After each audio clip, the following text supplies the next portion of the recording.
راځئ داسې وایو چې موږ د زوکړې ورځې یو میلمستیا لرو او دغه ماشومان دي چې دغه میلمستیا ته راغلي دي او دلته دا د ماشومانو مختلف عمرونه دي. نو موږ دا معلومول غواړو چې موږ سره د کوم عمر ماشومان په میلمستیا کې راغلي دي. نو د دې معلومولو لپاره موږ راځو د خطي ګراف څخه ګټه اخلو. لیکو دلته خطي ګراف. که څه هم خطي ګراف لږ څه د نوم نه مختلف ښکاري ځکه موږ د خط نه زیات پکې د داسې خطونو نه زیات پکې ټکي ډېر کارو، خو راځو ګورو چې خطي ګراف څه شی دی. نو زه څه کومه، زه راځمه دلته یو خط یا یوه کرښه راکاږمه. لږ تر لږه دلته خو یوه کرښه یا یو خط کار شو.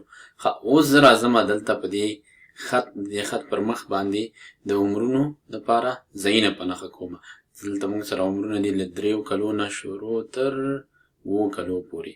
نو زه راځمه دلته لیکمه چې دا 3 عمر، دا ورپسې 4 دی، بیا 5 دی، لیکمه 4 5 بیا 6 او بیا 7.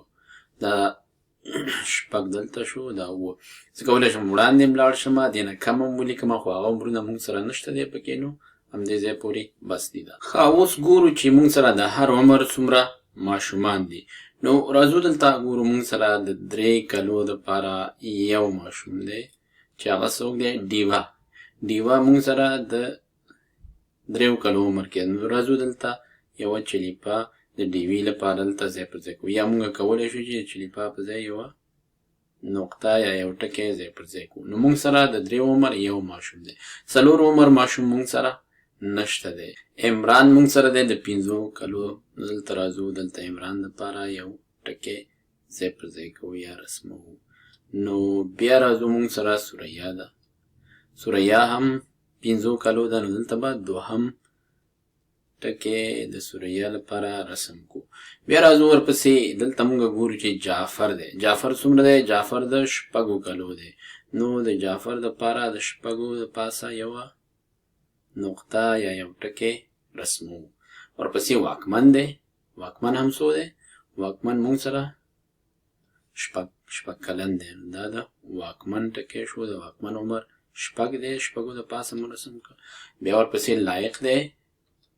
لایق 7 دی. دا شو 7 کلن.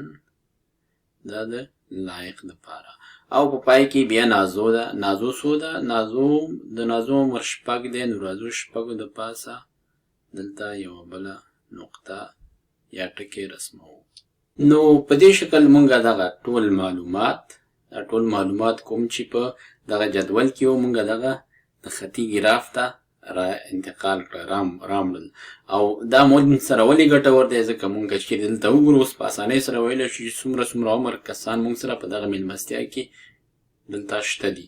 دلته که چیرې وګورو مونږ وایو چې د 4 کلو عمر هېڅوک مونږ سره میلمستیا کې نشته. ټول نه زیات کسان چې دي په دې میلمستیا کې هغه د 6 کالو عمر کسان دي. نو په دې شکل دا مونږ ته ګټور دی. نو که چیرې مونږ اوس بیخي دغه معلومات یا دغه جدول ونه لرو، زه راځمه دا بیخي یو خواته کومه، داسې دا انتقالو لږ دې ځای نه، بیخي دا ترېنه پټوو، دې حالت ته یې رسوو. او اوس موږ نه څوک پوښتنه وکړي چې په دې کې د 5 نه زیات عمر کسان څو کسان دي چې هغوی عمر د 5 نه زیات دی. موږ راځو دلته ګورو چې 5 نه زیات یو دا دي او دا 6 او 7. نو دلته راځو دا کسان موږ ټول څنګه کوو؟ دا موږ په نښه کوو. اوس دا شمارو څو دي؟ 1 2 3 4. نو 4 کسه موږ سره د 5 کلو نه زیات عمر لري. همدارنګه که بل که موږ ته وایي چې د 5 نه کم عمر والا کسان څوک دي، نو موږ سره 5 نه کم عمر کسان دا 3 او 4 دا دي.